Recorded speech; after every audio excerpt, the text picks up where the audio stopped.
Welcome to have a seat, Juliet.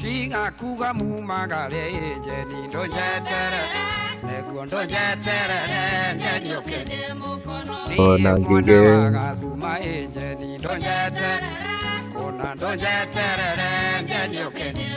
Yo, Nangige. Yo, Nangige. Yo, Nangige. Welcome, Paul. Nice to see you. Nice to see you in this space. Welcome. Hello. You're about to give us one hell of a story here. Yeah, waiting for everyone. Welcome. Feel welcome. Yeah. Hi, Paul.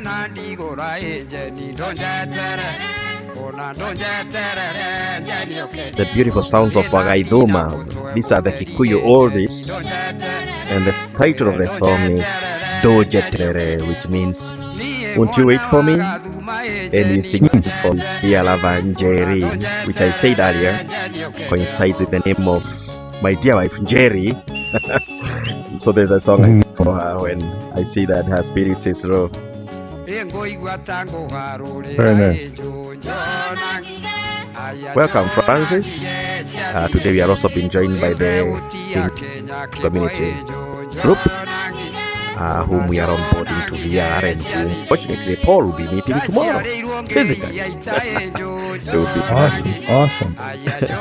Welcome, everybody. And I don't know where everybody is. People are popping in, but let me take this opportunity first of all to welcome Francis and Juliet. Francis and Juliet, would you be part of the group? Please press the mic button. I see Francis, you're on your iPhone, and Juliet, you're also on your iPhone. Just press the mic icon and say hello. Don't let go of it.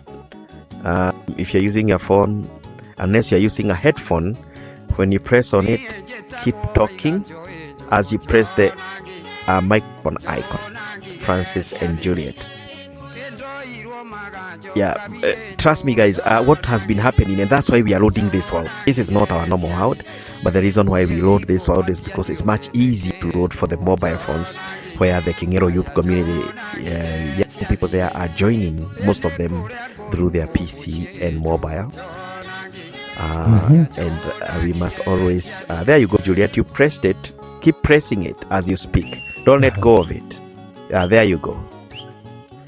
Keep talking as you press it. Now we can hear you. Juliet, go ahead and say hi. Hi, everyone. Introduce yourself. Yeah. Hello. Hello, my name is Juliet. I'm from Kingero Youth Group, and I'm for all the sessions, and I'm glad. Thank you. Come, Juliet. Nice. You got your microphone there. Francis, Juliet beat you in finding her microphone. Would you find yours? Press the microphone icon and don't let go of it as you speak, unless using your... I see you. Can you try to speak now, Francis? Hello, right, guys. we can hear you now. Francis, go ahead. Introduce yourself. Yeah, my name is Francis, also from Kingero Group. Welcome. I'm ready. And the reason why we have a conference tomorrow, we'll be meeting a special guest. I hope you two will be able to make it to Shura. But before that, Dot is here, our good Dot. Check in, Dot, and tell us what's going on in California. Are all the protests now down, or are you still like us? Because like we got infected us with something there. We may have infected you with something. We have protests that are scattered. And by the way, hello, and welcome to the Kingero Youth Group. And we do have scattered protests. We have a number of atrocities going on, arrest of people in the middle of the streets, but nothing like pictures I saw. So like a lot of other people here, I've been praying for the safety of everyone here. And I'd love to hear an update. Oh yeah, it's definitely an update. And I hope you won't scare Paul so much, because right now he is also in Kenya. So he's right in the middle of it. But it's safe, Paul. Don't worry about it. I am a renowned judo professional, and I'll be your personal bodyguard tomorrow. But trust me, if danger happens, I'll be running so far away from you, you wouldn't know where I went. No, I'm joking with you, Paul. You're safe. Don't worry. No the worst day was Monday, and most of it has now died down. And so it's safe now. In fact, if it wasn't, I would tell you to stick where you are, and I would come to you instead. But because it's safe, and I've checked that it's safe. By the way, I'm a community leader also in the community, and I'm the one who organizes the security groups that, of course, take care of the area. And so when I say it's safe, it's definitely safe. Even our students, our young people, some of them 14 years old, will be probably be with you tomorrow. Edward, with you a few minutes earlier in Fika. Check in, Edward. Oh, I'm Edward from Montreal, Canada. It's pretty quiet. It's a nice day. Like that, so. Don't say. It's quiet over there, right? You don't say. Yeah. Nice. And the reason why, by the way, I asked Dot whether because Dot is from California. I don't know whether she mentioned that, and there was ugly protest a few weeks ago, and that's why I was telling her that as soon as California was over, California infected Nairobi and the whole of Kenya with tests. But right now, what I'm calling Chief Goon has run away actually to your country. I hope he won't bring protest in your country. He's actually ended over there. Great, just what we need, more protests.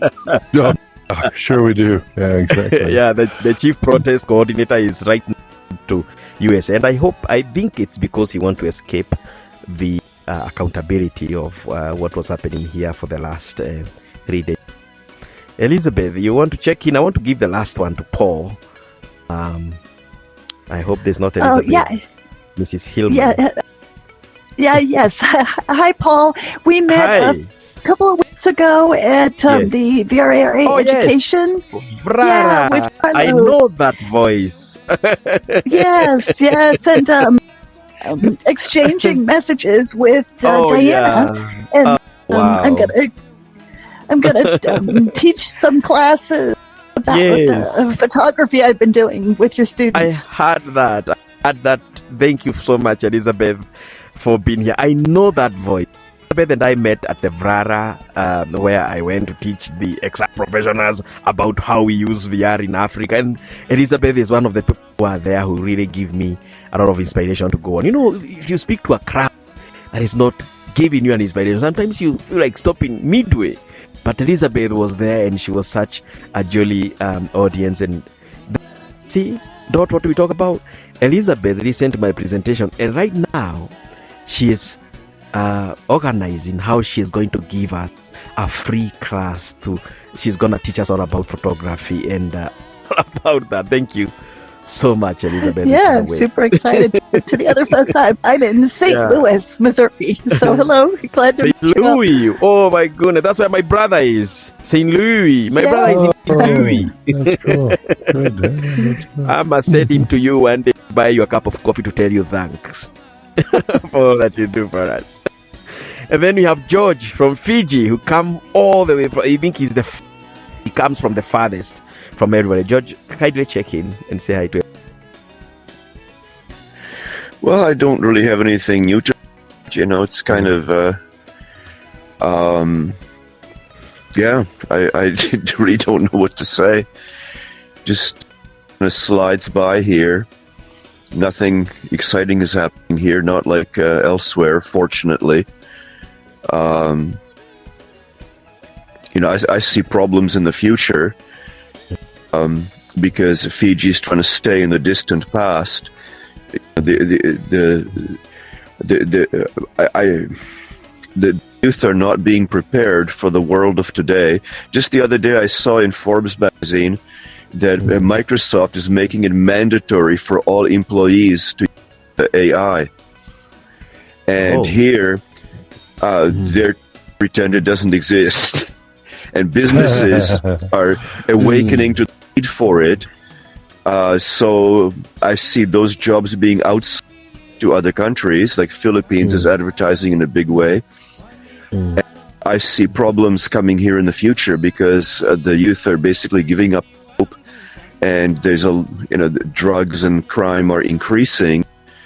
So I'm very concerned for the future. But right now, it's, kind of much happening. All right, and I think speaking, Diana came in. Diana, you want to check in and tell us what's going on? Yeah. Hi everyone. Good to see all of you. Much is happening currently, especially in our nation. There are a lot of protestings and all that, and it has not been good. There's a lot of fear and anxiety because of the protests. And one thing I say about protesting, as I've also heard in the West, it's a right? Some people have the right to protest, but when there are protests, there's something that comes out of it. And here in Kenya, we are facing now a lot of negativity, a lot of looting of property, violence, raping of women, and all that, and it's scary. I think it was yesterday, around our area, from morning till 11 p.m. there were gunshots all over, and I've never seen this. I've never witnessed this since I was born, so it's scary, and we just hope everything is gonna be alright. Yeah, and it's now things are a bit quiet. And yesterday we had an emergency meeting with the security office in the area. Now I am what we call the Nyumbakumi leader in my area, and so what Nyumbakumi basically means is 10 homes, so to speak. So every block elects a representative to oversee security and community issues, and so I'm part of that. And we've had nothing basically as nobody has been shot in our community, although the bad protests were happening a stone's throw away from our village campus. But as we speak, things quieted down, and the meetings gave fruit, because now the police have got added patrols in our area. Tomorrow we are having a head count, and we are calling all our students so that we can have a head count. We've not heard from all of them, especially great, and that's why we called on everybody to come in tomorrow so that we can have a head count. We are also going to be joined by the Kingero group, or some of them will be available, as they have very fast XR intro classes. This has made over 30 members who are interested in learning XR, and the more reason now to campaign for us to be able to have a campus. And Paul will be here tomorrow to see firsthand how we do it, and I'm going to invite him in front. Paul, that's your chair, that is right there in front of you, so that we can interview you on your trip to Kenya and what's going on and what is your hope and plans for us. So far, I'm going to give this opportunity to Paul to introduce himself. How was his journey? Where are you now? How is the weather? What was the shock? What's the shock? what's already shocking you about being in Nairobi? That's about it all, Paul. Go ahead. Thank you, and thank you for being here. Well, thank you, Paul, and what a pleasure it is to be here and invited to tonight's meeting.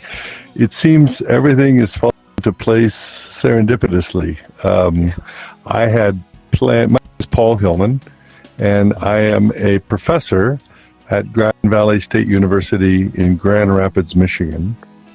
I to know Paul, your Paul, through another application group called Meta Workrooms, and we meet online every day at 10 o'clock in the morning Eastern time. I think that would be about 7 o'clock or 6 o'clock? 6 p.m. for you? Yeah. Oh, okay. And I've thoroughly enjoyed that group and met a broad group of people as a result, and Paul is one of them. Yeah. And so I'm active in that group, and so I mentioned to them I was going to be gone for the next several weeks. And they asked, where are you going? And I said, well, Kenya. course. Why wouldn't everybody go to Kenya? And and the reason to Kenya is our daughter, our oldest daughter, is an academic and also a deaconess in our faith. And so she is at a conference at Moshi, which is at the foot of Kilimanjaro, which is not too far away from here, I think. And so we are traveling for our own purposes. And so we decided to extend our stay a little bit and stay and come to... excuse me a second. I need to turn this off. Can't turn it off. Help. Okay, sorry. And so, we have 3 or 4 days here in Nairobi, and it's worked out to visit Paul on his campus. Today, we actually went to Nairobi National Park and took in sights and sounds of the animals that is there. And then on Saturday, we'll travel to Tanzania, spend a few days there, and then we're going to go to Zanzibar to wrap up our trip. So I'm very excited that this is all working out. Again, serendipitously almost. Maybe it was meant to be. So I can, as a professor, I can fill an hour and a half without any problem. So I'm going to shut up right now and let others talk. But if there's something that you'd like to know or answer, I can certainly do so. Now, yes, I did ask you a question there that you slide skipped. I did ask, what is the culture shock that you've gotten initially being here, other than visiting Nairobi National Park, which, by the way, people that it's the only park in the world that is within the city. That is city. Absolutely. Go ahead and tell us. It is incredible. It is a culture shock. I have traveled. I'd say. Americans, I've probably traveled more than most to a number of locations around the world, and so far, I think Kenya is very well equipped and far more advanced than I had anticipated. And I've been on other safaris. As I wrote to my friends this evening, as I was preparing an update, the amount of animals per minute you can see in Nairobi National Park is far greater than Kruger National, which we rode around in. But I years ago I visited Rwanda, I visited South Africa, I visited Uganda, and I am very, very impressed. And I am staying at the Fair Hotel, which is absolutely world class here. This is a hotel. And I would encourage anyone to come to Nairobi, to Kenya, and take in the sights as you're seeing behind us here. It's there. I was there just a few hours ago, and there's the site striking, which is Paul has mentioned. This is a 35 square mile park that is for those of us from the United States is massive. It's the size of a county in the state I live in, but it's within the city of Nairobi. So really, really shocking how they can pull this off. But pleased to be here and looking forward to visiting your campus tomorrow and seeing what you're doing with XR. I think it's absolutely terrific. So. That will be wonderful, Paul. And may I also say that Paul and I are probably one of the biggest noisemakers when we are in the workrooms community. Weekly meetup. We speak a lot because we have a lot going on. Obviously, we do. Yeah, to that end, I teach business school, and I have brought in. I've a number of grants, and so I teach soft skills to many of my business students via various applications, and love to talk about that. And I'm particularly pleased with the latest iteration of software that allows me to do AI prompts into NPCs, and so practice interviews with a real, almost live person, and they respond back in anticipated ways based on what the students say. Not canned, and that has been proven to be very, very helpful. So really enjoy that. Oh, and by the way, if it looks like I have one dead arm, I do. I left my controller on the airplane, so I'm controlling everything with one hand. Oh, wow. So now I know what That's it's like to have a broken left arm in VR. I've never had a broken left arm in VR before. So yeah. Sorry about that. There we go. And right behind us is of the Fairview Hotel neighborhood that is showing on screen. And like I said, is there anything that you saw that you're like, of course, except even driving on the wrong side, which Americans that we drive on the wrong side instead of saying that we drive on the left side. Anything else that you observed out of the airport? You like the sky? Yeah. Well, English is a very common language here. I don't speak Swahili, but and as most Americans, very egocentric and only speak English. But how pleasant it is to travel in a foreign country and see everything written in English. It's very conducive to tourism because it is so easy to navigate here, right? Because we don't have to convert anything. It is very easy. And the reason is because, of course, every African country speaks the official language of their colonial masters. And so Kenya is not different. We speak British English. And I don't know actually why I could say that the tourism sector has really improved in Kenya is because our native tongues did not really inhibit the acquisition of English as a language. We didn't struggle to get it. That does not happen usually. You'll go to other African countries and you see that even though they are speaking English, it's very hard to understand what even I can, for example, understand what a Nigerian is obviously say, because the native language, way they pronounce the words, will inhibit the way they pronounce certain. Oh, I didn't realize that. I didn't realize that. Kenya is number one, sort of having a sort of an English that you can easily understand. And that's actually the reason why BBC and CNN poach our journalists. Rari Mado, for example, is a Kenyan journalist for CNN. Yes.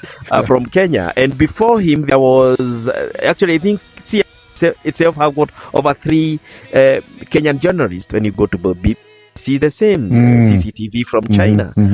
The same. Sure. And also something that maybe Edward would love to know. Right now, this is our winter. Does it look like any winter to you? No. No, it was so funny because when we came to the hotel late last night, the Kenyans were wearing parkas and gloves, and my wife and I were wearing shorts. It was. That was unusual, and I live in Michigan, which is known for snow and cold weather, and so if this is your winter, but I understand the summers are pretty notable as well. I don't know what summer's like, but it seems fine, Nairobi is in the tropic, other than the Moshi, where you are going to. Obviously, Moshi is also a bit colder because of the vicinity to Mount Kilimanjaro.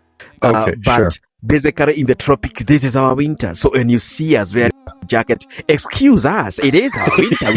We do need a season for Diana to wear her trench coats, don't we? I suppose. Time to the sweaters, Diana. Time to break out the winter wear. Paul is here. Any words of welcome and any advice you can give him? Man, I love that.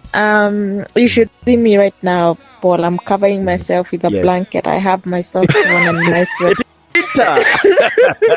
And I still feel cold. But you're most welcome in Kenya. And we are really waiting for you tomorrow. Our student will be here and for you some chai. And I can't wait for you to be here. My wife enjoys tea. I enjoy coffee. I'm a big coffee fan. But, you and I. But look at this. You're even showing the hotel here. So this a beautiful spot. Very nice place that we're in. Yeah.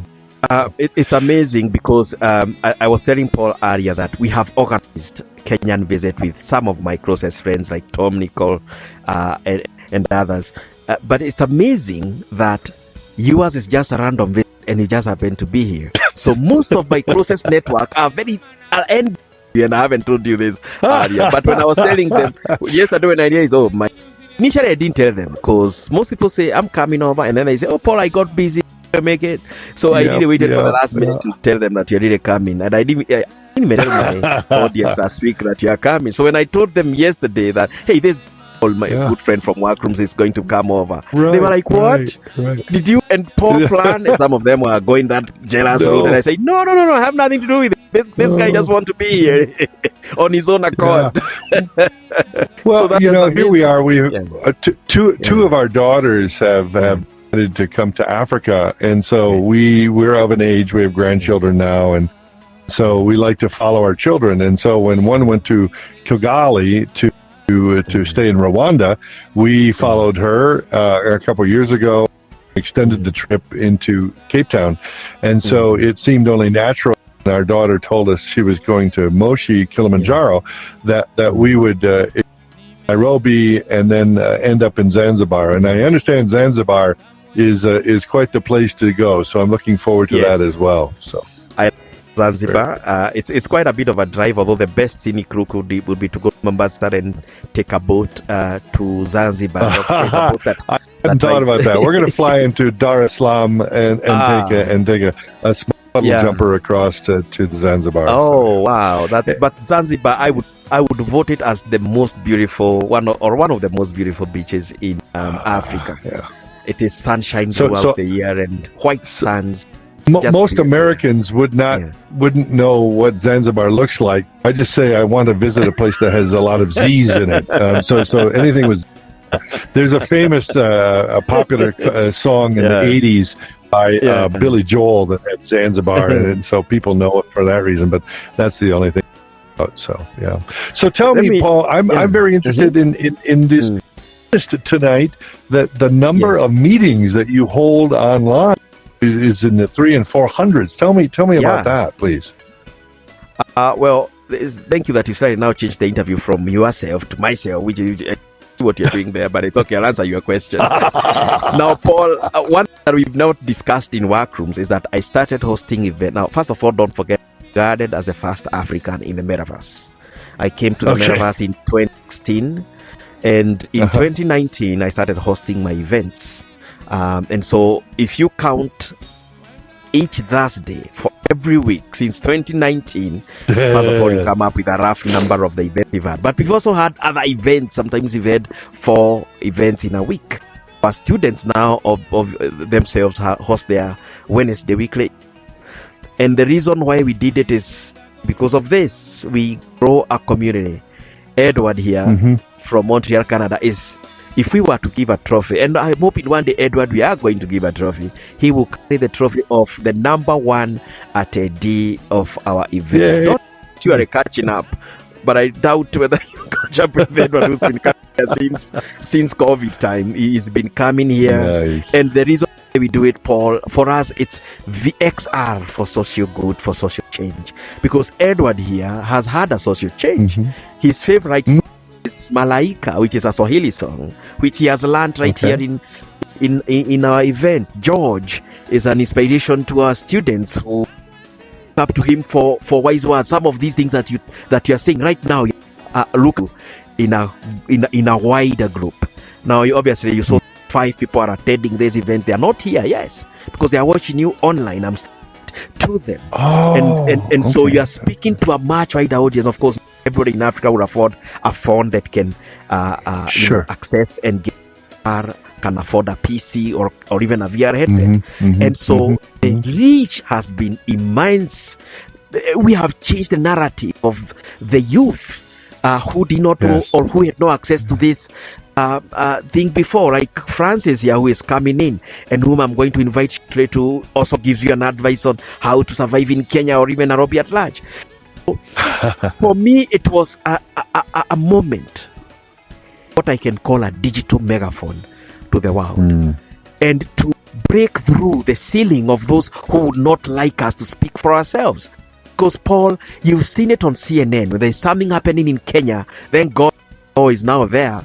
There is always a guy in Oxford. I don't know when he came, but he's always in Oxford speaking about Africa. And I'm like, goodness, me. Why can't you ask me? I'm right there. I'm living it. I assuming that I cannot be able to come on Zoom, yet I'm able to come in the metaverse and actually host a meeting. So I did this in the urge to the stereotype. And I can tell you that some of our best events were events like George Floyd's murder, an African perspective. People there were shocked that an African had an opinion about George's. Then went like, so you're telling me that you actually have a TV where you have CNN? Oh, please. And I'm like, no, I engage their stereotype. I'm like, no, what we do is we do this boohoo thing, witchcraft, and then I'm able to see everything that is happening in the world. Of course, I cannot answer some of those weird questions like, do we have a TV in Africa? But the stereotype needed to be broken, and that's why I did this event. Then I did. Because then if I didn't, I would have never discovered workrooms, and you would have come to Nairobi and gone to Moshi without knowing there's a fellow guy who is in the members in Kenya. Exactly. Very good. Yeah. Well, Paul, one of the things I'm interested in tomorrow, and again, it's just happening, but I have done some work with the people in Haiti, which is a very poor country, just very close to States. And I went down several years ago and built a computer lab to help the people outside of Port-au-Prince. And one of the that I've seen with the XR is a computer lab is one thing. XR could take them into science labs or on trips or things that I'm sure you're probably doing on your own campus. And all we need, and with that we could take them to worlds. And so I'm very interested to see how you started and how it's grown, because I think eventually we should do the same thing for the children in Haiti. I think it'd be wonderful. So first of all, do not have big expectations. When we say cars, Paul, it's a tin hat. Right? It's a tin hat with a lot of technology. It has a Starlink on its roof. We have got XR headsets, and obviously, I don't know how you're gonna use the toilets there, Paul. I'm feeling pity on you, but do come and do it the way we do it. Well, I'm assuming it looks like this picture behind me, right? I mean, this is a building with rooms. What are you talking about? That is Fairview Motel. That is where you are. No. I'm looking. No, I know that. No, I'm looking to the right. Oh, sorry. Obviously, and that is actually that house right there. First of all, it's a main house. That's one of the houses that we built parents back in 2014. I see. Hope that we are going to, what we did, we sacrificed ourselves. Like we need mom and dad, of course, to have a nice place also to live.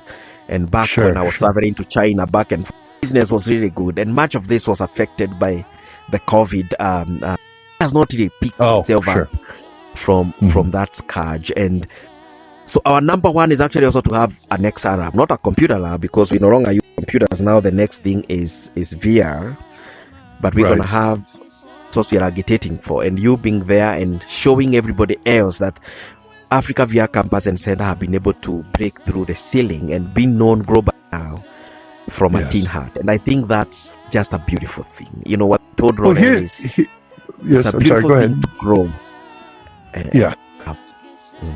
It is indeed. And so I'm assuming, from what I'm already seeing, and I've only sampled a very small bit, you are as far ahead as most universities are in the United States. We are not embracing XR at the level that we're talking about. And I feel like I'm doing the same thing for you that you're doing, but I'm doing it in the United States with a business school, and still constantly explain to them what we can do with XR that we're not doing. And here you are. I think this technology has the chance for countries like Kenya and Haiti and others to leapfrog, because we get in America we get pretty hey, we have iPhones and we have our internet and what have you, but this is technology that allows us to leap forward in such a way that will maybe become greater equitable across the countries. I think that would be wonderful if it you mentioned something there that dug into my blood when I experienced VR for the first time. Don't forget, I was a teacher, and of teaching, the biggest challenge for me as a teacher was drawing. I'm not a very good artist, right? You will tell me to draw a biological cell I step away from the blackboard. I look at it and does this look like a biological cell or does it look like a pan, a frying pan, you know? And so I started hauling TVs to the classroom. Yes. Show videos. Okay. The year is 1999. Even that TV itself was a wonder to the student. It was technological wonder to the student. It was a fat 21-inch Sony Vera, TV, and it was very hard to carry. I'm not a big man. I'm one of the shortest guy in my community, so you can imagine holding a 21-inch TV. People thought I'm gonna fall over or something or break my back. But I had had enough of growing those plant and biological cell or insect. I wanted them to see them because these students are in class. They are learning about a whale. They are learning about a squid. They will never get to see it. So why not show them a video? In 2012, in 2016, still as a teacher, that's when I saw this guy called Spencer. I used to watch this program on BBC TV called Click, and they used to show the latest tech. And of course, being a tech geek, that was my favorite channel. Suffice to say, I was pirating it because BBC was not available in Kenya at that time. I'm sorry, BBC, what are you going to do to me? Arrest me? So I used to watch that program religiously. And when I saw the virtual reality headset, I was like, wow, first of all, my lost boyhood dream was to become an astronaut. You know how boys grow? I want to be an astronaut when I grow up. And then I see this guy, Spencer, experiencing being in space inside virtual reality. Incredible. And I said, I don't care whether I'm going to steal money. I'm going to have that machine with me as soon as possible. So I broke my saving. Thank God there was somebody in the UK who was selling a second-hand Samsung Gear VR. You know, that time we used to use Samsung Gear VR. And that time I didn't even know that when I buy that machine, I need a Samsung phone to operate it. I thought, I'm just going to... So now the VR headset, the Samsung Gear VR gets to Nairobi. I go and I, how do you switch on this thing? Until I Googled and I realized, geez, I need also to buy a Samsung Galaxy Note phone. So it took me like about 4 months before I could settle down on how to operate this thing. But don't forget, I didn't know then. I was the only guy in Africa interested in this. So when you say that your institutions are taking too long to onboard VR, don't forget, sometimes I earn a little bit of money to onboard American institutions to VR. So it still also give me some earning equity there. I remember one day, me and Diana, we did onboarding for an institution in London. And by the way, we were being paid very well. It was $500 an hour. Right, and we were onboarding 120 students from London. So you can imagine how long it would take to onboard 120 students. And we were doing it so slow because, of course, we wanted, come on, Elizabeth, we wanted to lengthen the time taken to. We wanted every student to have his own time, but of course, the more the hours, the more the dollars. And so, exactly. The funniest thing that happened in that onboarding session, which was sponsored by Rice, and by extension, it was sponsored by Wendy Schmidt, who is the wife of former Google CEO Eric Schmidt. The reason why, one of the funniest things that happened there was part of that group had 4 Kenyan students who are now standing in London. And so they have been on board. And of course, the first thing every time, we would take 2 students at a time, right? We are using in Engage XR. So every time they'll come in, it would be, what are your names? Because of course, the avatar were named student 1, student 2, student 3, student 4. And one guy said, my name is Moses Kiari. And I'm like, hold on, are you a Kenyan? Because I know Kiari is a Kenyan name. In fact, it's a Kikuyu name. And the guy said, yes, I'm a Kenyan. Now, and I talked into Kikuyu. Go away. That means, Vienako. That's what I told him. And the guy was shocked. He was like, goodness, are you Kikuyu? He said, yes, I'm a Kikuyu. I'm in Kiambu right now. He couldn't. The first thing he did was scream. I heard him telling his friends, the people who are on boarding us are in Kenya. And so what you say is true. But the reason why we are using XR is because unless you see the potential, look at this potential. We are in a room. We have got about 5 Africans, 1 Canadian. We had 1 Swedish who just reached out. We have a Fijian here. Elizabeth, you're also an American, right? You're calling in from the US. Yeah, there you go. And we are in the same room. We can bring in. I know, isn't that wonderful? Exactly. We can bring in 3D assets that we can study together. One of the things that we are actually doing, Paul, and I hope you'll find a channel for us to collaborate on this. We just finished a photogrammetry class, and we want to photogrammetry the local museums. So instead of a guy paying, because to tell you the truth, you're in Kenya, yes, but I'm sure you have quite a budget to go all over the places you're going, right? If a guy is having a budget of $10,000, $15,000 to have a safari in Kenya, or even just to come and do the museum, why can't he just give Africa Via Campus and send a $2,000? Right, and we bring all the digital artifacts to him. He can interact with them, and doing that, he has gained. He has promoted the local youth with what they are learning. Yes. And so interesting you mentioned that. I took a tour. I took a tour a couple years ago to Israel, and it was one of those tours that is packaged together. You go down for breakfast with everybody. They run you on a bus. You drive through. You get off the bus. You look around, and then you get back on the bus. And it occurred to me that most of tourism, particularly the way Americans treat it, is just seeing things through my eyes. Well, why do I have to travel all the way to Israel to see what I want to see? Why couldn't I experience it here in XR? And so your point is well taken. If it feels like I'm in a room with people from around the world, well, I don't have to travel. Don't get me wrong. I'm great. I'm in Nairobi, and we do get to do some things in real life that I don't get to do otherwise. But if I just wanted to meet with you, I don't have to travel to Nairobi to do it, right? I can meet with you here. And I could be in my northern Michigan log cabin, which is where, by the way, you wanted to know what's different? Wi-Fi here in Nairobi is much better than it is in northern Michigan. I can tell you that because I do. so anyway. Wow. But I see your point of this idea of tourism. There's a lot of different ways in which we're going to be able to monetize XR that we don't even know about today, right? Because we are still at the breaking cusp of what this is going to allow, whether it's in education or whether it's tourism or whether it's meeting. I don't think we've really figured out how yet to make the most of it. And of course, it's getting better with every iteration, right? Every iteration, yeah. So I'm curious. I would love to hear from some of these people. This young woman here, I can't pronounce her last name or first name. Ntinyari. Is that right? Yes. Go ahead, Ntinyari. Say something. Introduce yourself. I think she came a bit later. And Sabina, I see you. Yes, go ahead, Sabina. Ntinyari. Sure. Yeah, introduce yourself. Ntinyari, can you hear us? Press the microphone icon. Yes. And there you go.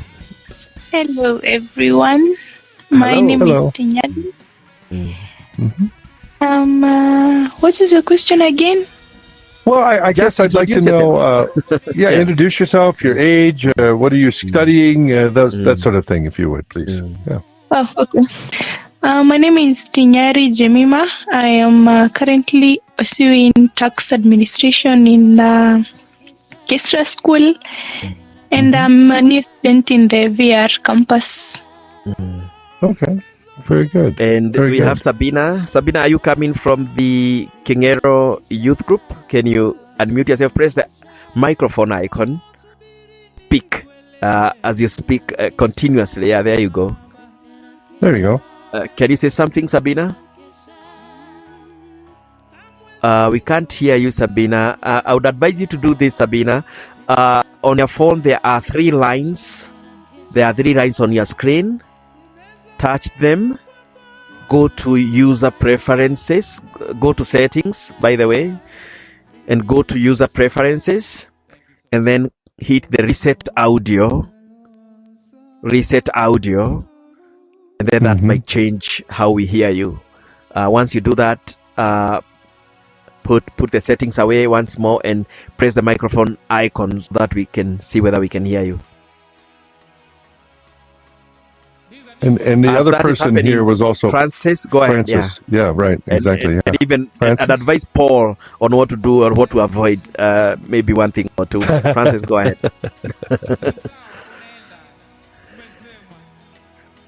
You're still muted, Francis. Yeah, Francis, you're still muted. Ntinyari, do you have any advice for Paul when he's here in Kenya? Maybe anything that he should visit, or maybe that's something that he should avoid? Tell me a good meal to get, because I like local food, but I don't know what's your most flavorful food. I like that. Yeah, for me, I will take you to the jungle and have you take the African barbecue if you're not vegetarian. That is. Yes. But there's only one place you can have the best meat in Kenya. It is in the middle of nowhere. So I hope that will take you there. That might be hard on Saturday. Diana, we have traveled to Moshi. Any advice? Any advice on the best food that you should try? Because we have a lot of foods. It's so confusing on what to give you. I know. Yeah, Diana. Oh, you're muted. Yeah, we lost a lot of people here. Yeah. No, I think they're present because the avatars are moving. I see Sabina trying. Almost got you there, Sabina. Keep pressing the microphone icon, Sabina. Don't let go. As you speak, press on it. Hold it down. Yeah, hold it down. You had it before. Hold it down, yeah. Can you hold down the microphone? There you go. Now, can you say something? Oh, hello. Yeah, we can hear you. We can hear you. Go ahead, Sabina. Thank you so much. I'm sorry I took much time to press the microphone. That's fine. Yeah. Tell us a little bit about yourself, Sabina. Yeah. I'm Sabina, 22 years old. I'm pursuing beauty therapy at ICS College in Nairobi. And I'm so glad today I've managed to be part of VR. Yeah. Wonderful.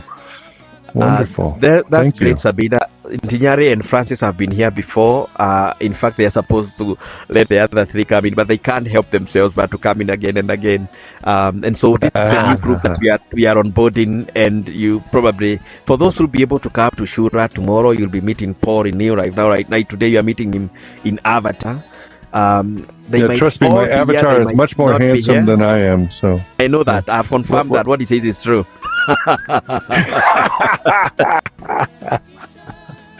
I met some. I got to tell you, over the weekend, the previous week, I was in Vancouver at a convention, and I met 2 or 3 people that I have never met in person before. I only knew their voice. Yeah. And I met them and gave them a hug, and of course that's one thing we can't do in XR yet. We can't hug. Yeah. And and he said, "My God, your avatar is so much better looking than you are. Amazing." Yeah. No, he didn't say that, but he was too polite to say that. But that was very nice of him. I wouldn't be so nice on you, Paul. I'm gonna say that because I've seen your Facebook forum now. Good. But look at me standing. I'm much shorter than I am in real life, but I can't be short. Oh, you are life and in the metaverse, and so I make sure that in the metaverse I am the longest as can be. Why not? Of course, why not? But just so we can onboard you. Paul, I loved your hat. The hat that you wore to Carlos's meeting. Oh, thank you, Elizabeth. That's my traditional. I should meet this guy wearing my traditional wear, shouldn't I? Yeah, that's okay. I should. Okay. But let's onboard. So, Elizabeth, I have a question for Elizabeth. If I could. Go ahead, you're from the States, Elizabeth, and tell me how did you get involved in this group? Because I'm sort of meeting Paul tangentially through the Workrooms group, and I'm curious why you're here. And I would extend the same question to George and Dot. Yeah, go ahead. Oh, good. Yeah. This is a hobby for me. I teach digital design to landscape students at the community college, but I joined VRARA just on my own, and I go to as many education meetings as I can, and it was wonderful that Paul was invited to come speak, and I just got super excited. When we had mentioned they were doing photogrammetry, I do a lot of 360-degree photography, and I'm working on stereo photography. So I'm super excited as I learn more about it. And when I teach my students, I want to take those same lessons and bring them to Diana's class. Well, I could really benefit from knowing your work because at the college where I'm at, one of the most popular majors is called supply chain management. And most of the professors don't understand what we're doing here, but they do understand 360 video, and I don't understand it very well at all. But they want to take these students who are in the middle of Michigan, of course, and would never make it to, say, Long Beach or a major shipping location, and take them on a tour. And I don't really know what it takes to pull something like that off for them. I don't really even know where to start. And so having a resource like you to be able to tap into and say, hey, here's where we're struggling, and this is what works, and this is what doesn't work, and these are the pieces of software you should use, and these are the ones you need to avoid. Those are incredibly helpful tidbits to ensure that you don't trip over the things that are fairly straightforward for somebody like you who might already know that. Now, tell me, do you use this 360 for your landscape people as well, or is this strictly on your own? Oh, yes. Well, I teach it to them as a future technology. So, because most of them are still trying to learn how to use basic CAD drawing tools. Okay. So, okay. But I figure as I'm learning, I want to pass it on. And then the opportunity for storytelling, if you can capture a 180 or 360 story and bring that into the headset. I'm working on documenting a simple workflow for that for community college students, and then if this will, I'm hoping that I can help build that out. Elizabeth, so Elizabeth, bring that to anybody who wants it. Let me I'm curious as to first of all, just tell Elizabeth how beautiful that will be, because our girls right now are our students who are on the screen right now. They are imagining how they can they can document their story, and having it in 360 would be the best thing, so that we can come in here and experience it in 360. That way you don't have to see it in 2D. That way we can all be in the village campus. We have the feeling of being there and seeing them as they walk around, all the way maybe from home. And so what you're going to be tutoring us will come very, timely, because right now we do want to make our own documentary to tell the world about our story. But even before you take Elizabeth, maybe you can extend the same question to Dot. As an I would American, like to. Yes, Dot. Please. Why are you in XR? Yes, in Edward. So you're in XR and in California, I understand. I am. I'm in Long Beach. I've met Waiaki through the Gatherverse. I'm a broadcaster, podcaster, and public speaker. Been creating content for more decades than I like to admit. But then Immersive came along. And be warned, Paul, you sound awfully interesting. I may ask you for an interview one of these days. Well, that's fine. I'm happy to do so. Yeah, sure. So when you say you do podcasts, is this I'll have to get your connection, but what topics do you like to cover in your podcast, Dot? Creativity is the main thing. Creativity at the intersection of art and science. When I started my podcast Over Coffee 10 years ago plus, it was mainly about people who make a difference. And over time, I realized this is about STEAM, science, technology, engineering, art, and math. And what's it mean to an arts person? So that's how I evolved the podcast that I do. I'm starting to learn some world building now. And Dot has become tell me about world building. She podcasts about us now almost every other month now. But go ahead, Dot. That's awesome. That's awesome. Yeah, tell me about world building. Where are you doing that? Just learning Meta Horizon world building, which boo hiss is not available in Africa yet. Or if they'd never be able to get rid of me around here, I'd probably have to show the girls and the young people some Meta Horizon worlds. But there's also Unity. Unity is doing an educators workshop in another, I want to say, 11 days.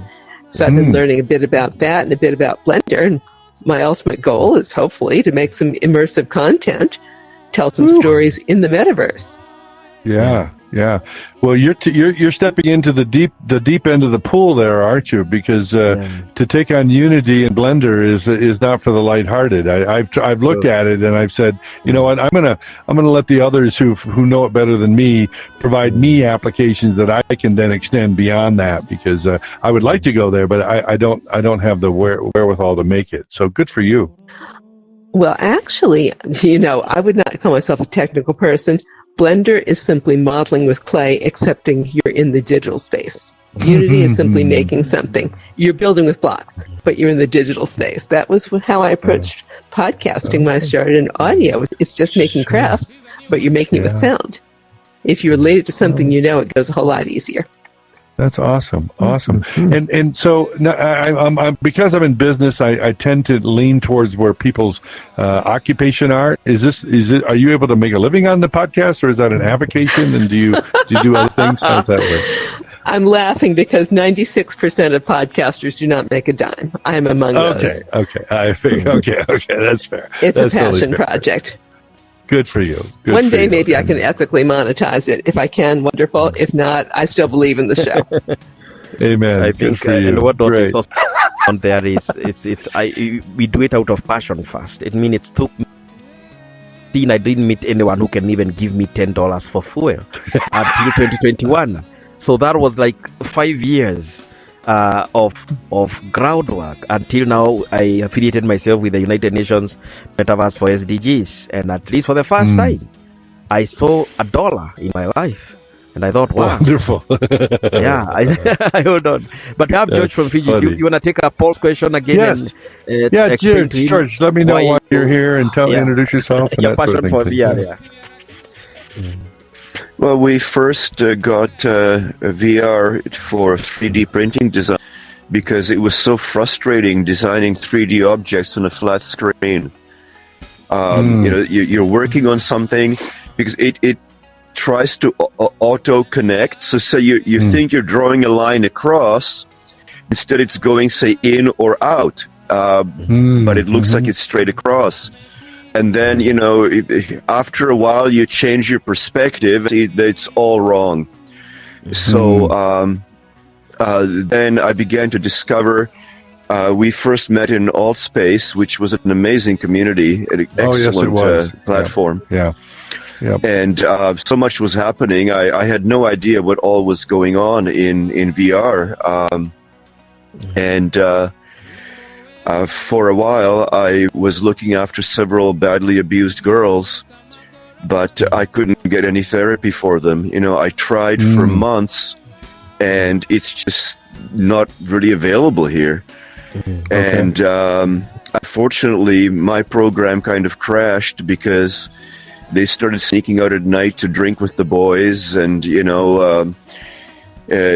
the end, they kind of succumbed to the peer pressure, and now they all got pregnant.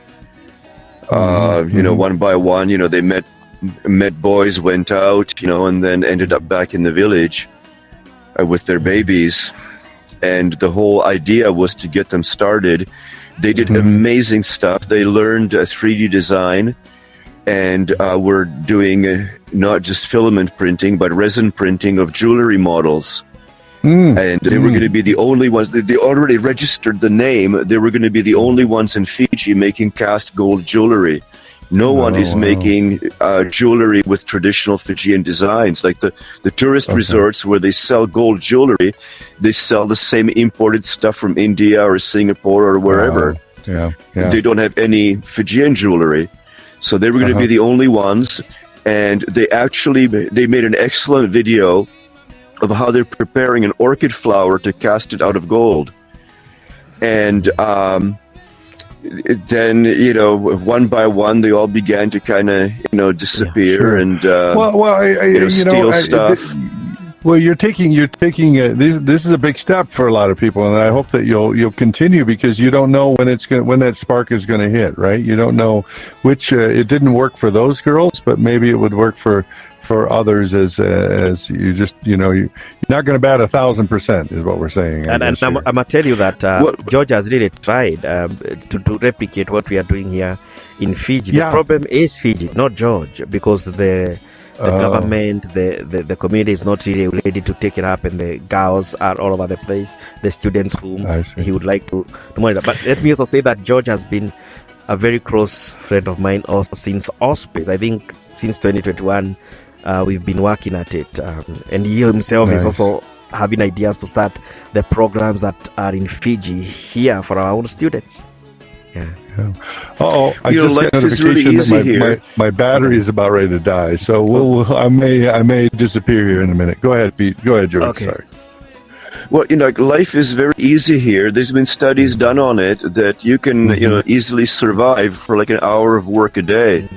Year-round growing season, And there's kind of a real complacency. Like the native Fijian people are kind of caught in between cultures where they were hunter-gatherers until the British came, and they still kind of have that mindset. Like when they need money, they try to go and see where can I get some. So the problem is that even people who are making money have a difficult time keeping it, because all the relatives and friends and family come, by tradition, if someone asks you for something, you have to give it to them.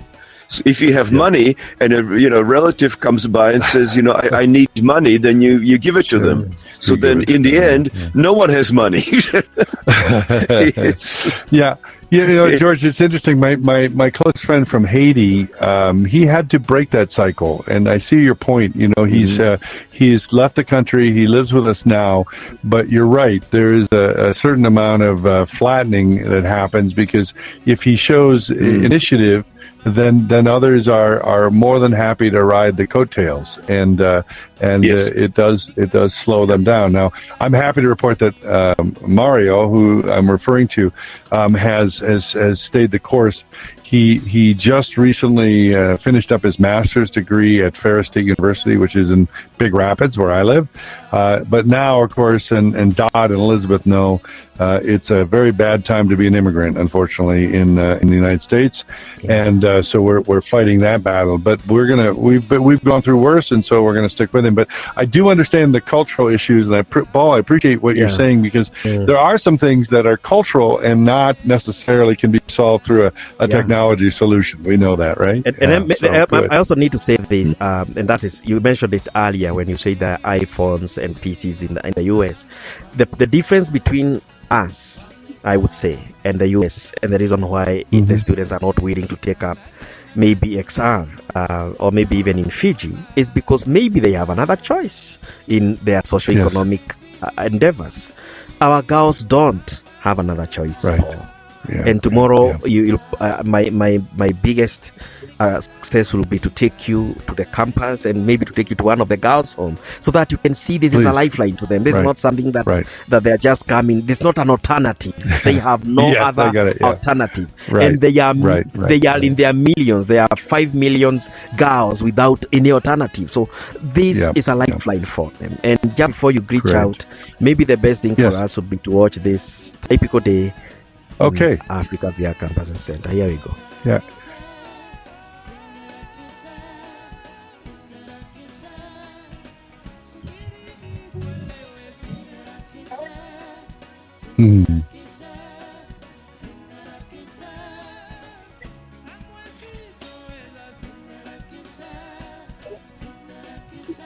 Is that you, Diana? Yeah, that's Diana.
Hmm.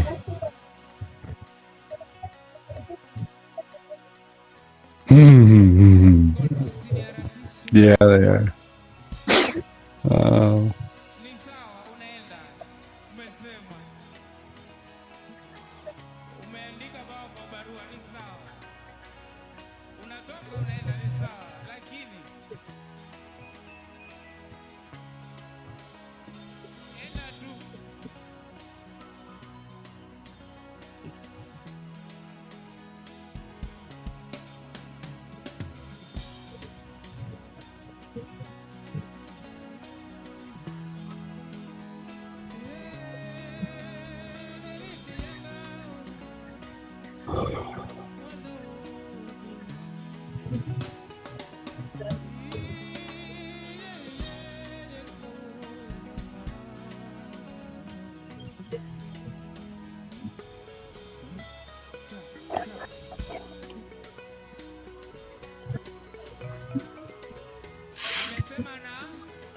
Hmm.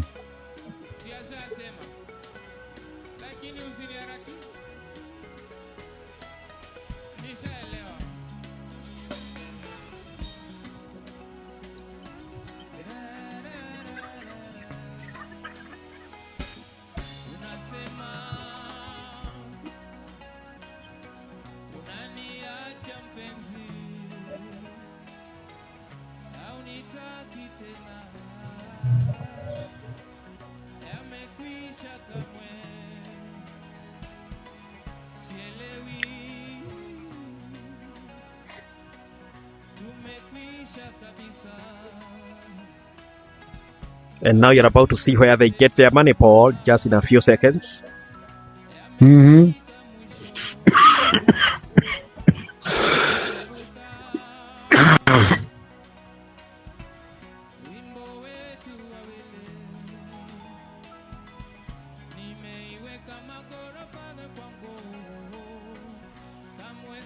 So they have made a metaverse business platform called Soko right here in Engage XR, where they sell baskets.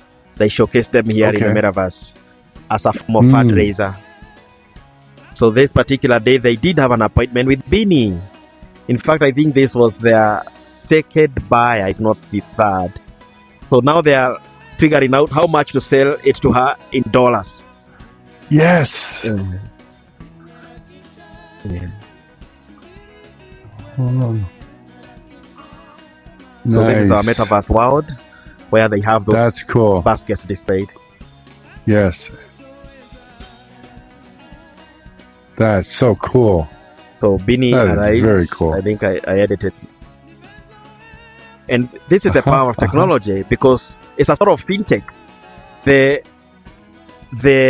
basket will get paid immediately there and get sent to us in PayPal, and then a few minutes later it is in their mobile money wallet. So that's awesome. Yeah. That is very cool. Yeah. And so they get practice talking and selling and we business. taught them. We taught them how to do it. Yeah. It was a bit difficult because they are telling me, teacher, how can we say, okay, this is my PayPal. You can see that we have received, and then we share it out. And I'm telling you, this was a very proud moment. I bet it was. I bet it was. You can see Margaret there fanning herself with the dollars there. That's very Immediately clever. she went out and bought herself a new dress. Margaret needed a dress urgently. Nice job, ladies. Yeah. Now this kept happening until we had now to put that money elsewhere. Okay. And that is where you saw the mushroom farming project. That's where we invested some of this money in. And now that mushroom also brought more money. I hope you came here during the harvesting period. Diana, I believe the harvest is finished. Is there anything that has been planted at the farm at this moment? Oh no. If Paul will be able to come and we can go together to the farm, then you only find a shed, an empty shed. So what about the sacks? Have you emptied 1.5 months can start planting again. Have you emptied the sacks where you plant the mushrooms? Have they been emptied already? No. No, all right, not so yet. you'll go see the plantings. Okay. So the harvest have right. already finished, but you'll be able now to go and see where that happens. This is nice. is an extra investment from our VR project, and our idea actually when we get to do nice photogrammetry and the 360 that Elizabeth will show us, the best thing will be to showcase it in VR, that mushroom farm. Yes, to do a photogrammetry. I love what you're doing. That's really cool, Paul. You are quite a bit ahead of what we're able to accomplish in the States here. Good job. I couldn't have done it alone. So thank you to all our friends and supporters. So absolutely. It will be past the hour. It's going again. Yeah. So I need to scoot. Yeah. You need to scoot, and we're gonna proceed down with a very nice music from Taarab, where you'll be visiting in Zanzibar. The music that is sung there is Taarab music. My dear people, we are going to log off Africa VR Campus and Center weekly meeting with a beautiful Taarab song by the Sheikh Abdallah Al Faksi Secondary School in Mombasa. And then we'll be here next Thursday to hear all about how Paul experienced our visit here. Thank you for being here. See you next week. Thank you. Thank you. Thank you.